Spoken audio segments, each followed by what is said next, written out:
अजीज तलबा व तालिबात, अस्सलाम वालेकुम वरहमतुल्लाहि वबरकातुहू। आज का जो हमारा दर्स है, आज का हमारा जो टॉपिक है, वो एक बहुत ही अहम टॉपिक इसलिए भी है कि बहुत से तलबा व तालिबात क्लास 9 से लेके मास्टर तक और 20 तक इसको देख के सर पकड़ के बैठ जाते हैं जब उनके सामने ये सवाल आता है किसी आप सबक के हवाले से इबारत की तशरीह करें, तो वो बेचारे कंफ्यूज होते हैं कि कहाँ से शुरू करें और कहाँ पे ख़त्म करें और इसका क्या वो होता है हवाला और इसका क्या तरीक़ेकार होता है। तो वो तरीक़ेकार हम आपको समझाने के लिए आज की वीडियो आपको दिखाने के लिए, आपकी सहूलत के लिए, आपके अच्छे नंबर्स इम्तिहानात में लेने के लिए। तो देखें, 4 चीज़ों की ज़रूरत होती है मेरी अपनी फहम और अपनी समझ के मुताबिक इस सवाल के हल करने के लिए तालिबात और तलबा के पास 4 चीज़ों का इल्म होना जो है वो इंतहाई ज़रूरी है। पहली चीज़ ये है कि मिसाल के तौर पे फर्स्ट ईयर की उर्दू है और उससे एक इबारत जो है वो ली गई है, वो इबारत फर्ज करें आंगन से ली गई है। आंगन खदीजा मस्तूर का नावल है, तो आपने सबसे पहले लिखना है सबक का नाम, तो उसके सामने आपने लिखना है आंगन। उसके बाद दूसरा, ये पहली इंफॉर्मेशन है, ये पहली मालूमात है जो आपको होनी चाहिए कि उस सबक का नाम आपको मालूम हो जिससे वो इबारत ली गई है या इक़्तिबास लिया गया है। तो दूसरा जो इल्म आपके पास होना चाहिए, दूसरा स्टेप कौन सा होना चाहिए कि उसके मुसन्निफ या उसकी मुसन्निफा का नाम आपको मालूम हो। तो जाहिर है आंगन एक नावल है जिसको खदीजा मस्तूर ने तहरीर किया है, तो आपने उसके सामने लिखना है खदीजा मस्तूर। 2 चीजें हो गई जी। तीसरी चीज जो सबसे अहम है और जो तलबा को मुख्तलिफ तरीकों से मुख्तलिफ असातिज़ा ने तरह तरह के मुगालते इस चीज के बारे में मशहूर है। कोई कहता है कि इबारत जहाँ से ली गई है तो वहां से आपने शुरू करना है और कहानी आपने आगे। बिल्कुल ये तरीक़ेकार यही है, लेकिन अगर ये चीज आपको नहीं आती, पूरी कहानी आपको मालूम नहीं है, पूरे सबक का अहवाल अगर आपको मालूम नहीं है कि उसके बाद सबक में क्या हो गया है, तो या सबक के इख्तिताम तक इसकी क्या पोजीशन जो है वो वाज़ेह हो जाती है। तो अगर ये 2-3 चीजें आपको मालूम नहीं है तो आपको इतनी ज्यादा फिक्रमंद नहीं होना चाहिए, आपको बहुत ज्यादा गमगीन नहीं होना चाहिए, क्योंकि इसका एक आसान हल मेरे पास है और वो आसान हल ये है कि आपको उस सबक का मरकजी ख्याल या उस सबक का खुलासा आपको मालूम हो कि उस सबक में कौन कौन सी बातें बयान की गई हैं। 2-4 मोटी मोटी बातें उस सबक में कौन सी हैं, मुसन्निफ ने, अफसाना निगार ने, नावल निगार ने, मजमून निगार ने, इंशाइया निगार ने जो भी सबक नसर में तहरीर की है उससे उनका मतलब किया है। तो यहाँ आएंगे, हमने आंगन का वो हवाला दिया है कि इबारत आंगन से ली गई है, तो आपको आंगन का थोड़ा सा खुलासा मालूम होना चाहिए कि आंगन खदीजा मस्तूर का तहरीर करदा नावल है जिसका मौजू तक़सीम हिंदुस्तान या तक़सीम हिंद के पहले के हालात और उसके बाद के हालात जो है वो तहरीर में लाए गए हैं, ज़ब्त तहरीर में लाए गए हैं। तो ये आपको मालूम होना चाहिए और फिर आपको ये भी मालूम होना चाहिए कि आंगन की कहानी आलिया की कहानी है। आलिया इस कहानी का मरकजी किरदार है और बड़े चच्चा का आंगन यानी बड़े चच्चा के घर के आंगन को पूरे हिंदुस्तान का एक अलामत के तौर पे, पूरे हिंदुस्तान की एक अलामत के तौर पे दिखाया गया है उस नावल में, उसने जो है तहरीर किया है, क्योंकि उस आंगन में मुख्तलिफ नजरियात के लोग जमा हो गए हैं। जिस तरह उस जमाने में मुख्तलिफ नजरियात के लोग थे।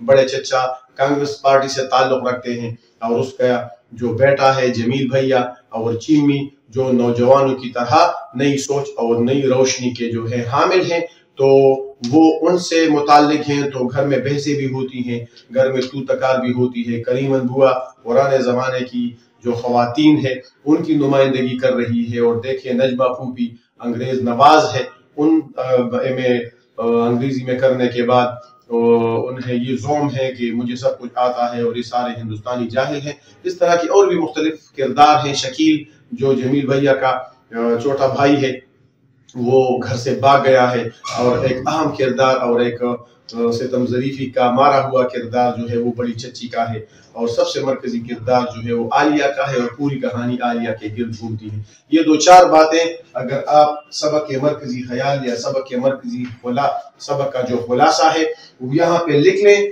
कि ये इबारत खदीजा मस्तूर के लिखे हुए ناول آنگن سے لی گئی ہے. آنگن عالیہ کی کہانی ہے، پوری کہانی عالیہ کے گرد گھومتی ہے. بڑے چچا کا آنگن جو ہے اس کو پورے بر صغیر کے ایک علامت کے طور پر استعمال کیا گیا ہے. اس میں جمیل بھیا مسلم لیگ کے اور بڑے چچا جو ان کے والد ہیں وہ کانگریس سوچ کے حامی ہیں. یہی دو چار باتیں اگر آپ یہاں پہ لکھیں، بس یہی دو چار باتیں اگر آپ یہاں پہ لکھیں اور نیچے اس عبارت کی تشریح کہ اس عبارت میں خدیجہ مستور نے یہ کہا ہے. عبارت کی تشریح کے لیے آپ کے پاس کیا ہونا چاہیے؟ عبارت کی تشریح کے لیے آپ کو مشکل الفاظ اس عبارت میں جو آئے ہیں ان کی تشریح آپ نے کرنی ہے. اگر اس میں ڈیٹس آئے ہیں، تاریخ اگر اس میں آئے ہیں، تواریخ اس میں موجود ہے تو ان کو آپ نے کھول کھول کے بیان کرنا ہے. مثال کے طور پہ 1940 کا اگر ذکر آیا ہے تو پھر آپ نے قرارداد پاکستان کی بات کرنی ہے. اس طرح کی تشریح. اور تشریح کتنی ہونی چاہیے یہ بھی بہت اہم ہے. تشریح کم از کم اگر 4 وہاں پہ جملے ہیں، 4 وہاں پہ لائنز ہیں، 4 سطریں ہیں تو کم از کم اس کا چوتھائی یعنی اگر 4 ہیں تو کم از کم آپ نے 12 لائنوں میں، 1/3 12 لائنوں میں آپ نے اس کی تشریح کرنی ہے اور ادھر ادھر سے دوسرے واقعات بھی اس میں ملانے ہیں. یہ آپ کو معلوم ہونا چاہیے کہ ادھر ادھر سے جتنے بھی واقعات اس سبق میں ہوئے ہیں، مثال کے طور پہ منظور افسانہ ہے سیکنڈ ایئر میں یا کلاس 10th میں حاجی اکبر پریم چند کا افسانہ ہے، تو یہ تمام حوالوں سے یہ آپ کو معلوم ہونا چاہیے کہ کس چیز کو کہاں تک جو ہے وہ لے جانا ہے. تو انشاءاللہ تعالی یہ سوال اگر آپ اسی طریقے سے حل کریں گے، اور ایک اہم بات انشاءاللہ ہم آپ کو پیپرز کے بارے میں بھی بتا دیں گے کہ how to attempt the paper, کہ پرچے کو کیسے حل کیا جائے.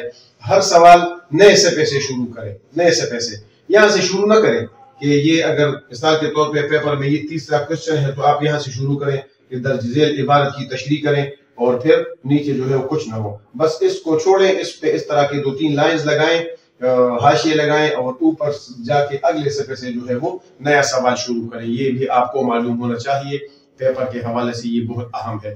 تو اس سوال سے آپ نے گھبرانا نہیں ہے. انشاءاللہ تعالی یہ 5 6 7 8 منٹ میں اس کو آپ بہترین انداز میں حل کر سکتے ہیں. اس کے لیے ضروری یہ ہے، یہ فرسٹ ایئر کی کتاب ہے میرے پاس جس پہ مولوی عبدالحق اور مرزا غالب کی تصویریں بھی بنی ہوئی ہیں. اس کے لیے ضروری یہ ہے کہ اگر آپ چاہتے ہیں تو آپ نے یہ پوری فہرست دیکھیں، یہ پوری فہرست آپ نے یاد رکھنی ہے. اس کو آپ نے بالکل حفظ کرنا ہے، گوٹا کرنا جس کو گوٹا کہا جاتا ہے کہ اپنی مدد آپ اور سر زید احمد خان. اس طرح جھوٹے آدمی مولوی زکاء نظریہ پاکستان غلام مصطفیٰ خان، پاکستانی قومیت کا مسئلہ، یعنی جتنے بھی اسباق ہیں ان کے جتنے بھی مصنفین ہیں وہ آپ کو ازبر ہونے چاہیے. اسی طرح جتنی بھی اس میں نظمیں ہیں، جتنی بھی نظمیں اس میں شامل ہیں تو ان کے شعراء کا آپ کو نام معلوم ہونا چاہیے. تو اس سے دوہرا فائدہ یہ ہوگا کہ ایک تو آبجیکٹیو ٹائپ میں یہ چیزیں اگر آئیں گی تو اس میں آپ کو کوئی مسئلہ نہیں ہوگا کہ یہ سبق ڈیش ڈیش تحریر کیا ہے. دوسری بات یہ ہے کہ اگر آپ نظم کی تشریح کریں گے تو وہاں پہ آپ کو نظم کا جو شاعر ہے اس کا بالکل نام بھی معلوم ہوگا اور نظم کا نام بھی معلوم ہوگا. اور اسی طرح اگر آپ عبارت کی تشریح کریں گے تو آپ کو تمام مصنفین کے اور تمام اسباق کے جو ہے وہ نام ازبر ہوں گے. انشاءاللہ تعالی ہماری ڈھیر ساری دعائیں کے ساتھ ہے. آپ انشاءاللہ کامیابی و کامرانی آپ کا مقدر بنے گی. ہمارا چینل تفہیم ادب آپ کی اس طرح کی ویڈیوز لاتا ہے تاکہ آپ کی ذہنی و فکری آبیاری کے ساتھ ساتھ آپ امتحان میں اچھے نمبر لیں اور اگلے مرحلے تک جو ہے وہ آپ خوش و خرم جائیں. ڈھیر ساری دعائیں، ڈھیر ساری نیک تمنائیں اس امید کے ساتھ اور اس آرزو کے ساتھ کہ آپ جہاں رہیں خوش رہیں. لیکن آپ ہمارا چینل بھی دیکھیے، اس کو سبسکرائب بھی کیجیے اور اس کو دوستوں کے ساتھ بھی شیئر کیجیے تاکہ دوسروں تک بھی فائدہ ہو. اب جس کے جی میں آئے وہی پائے روشنی، اب جس کی جی میں آئے وہی پائے روشنی، ہم نے تو دل جلا کے سر عام رکھ دیا. آپ سب کا بہت بہت شکریہ.